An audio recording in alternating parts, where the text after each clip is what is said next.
வட அமெரிக்காவில் ஒரு பறவை இனம் அழிந்து வந்தது. அதை பாதுகாக்க அந்த நாட்டு அரசாங்கம் முடிவு செய்தது.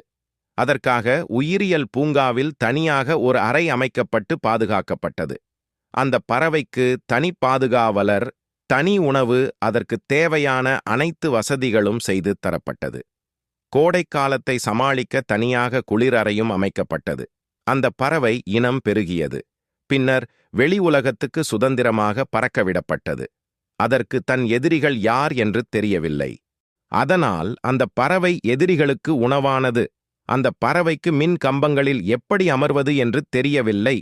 பறவைகள் அழியத் தொடங்கின. எதிரிகளுக்கு உணவாகியும் மின் கம்பங்களில் கருகியும் வண்டிகளில் மோதியும் எந்த இனம் அழியக்கூடாது என்று முயற்சி எடுக்கப்பட்டதோ அந்த இனம் அழியக் காரணமானது.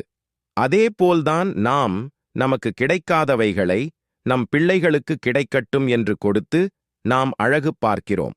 அவர்களுடைய அழிவுக்கும் நாமே உறுதுணையாயிருக்கிறோம். பூங்காவில் இருக்கும் விலங்குக்கு வேட்டையாடத் தெரியாது.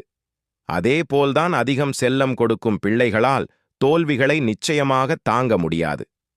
உங்கள் பிள்ளைகளை வெளி உலகத்தை தானாக உணர வழிவிடுங்கள்.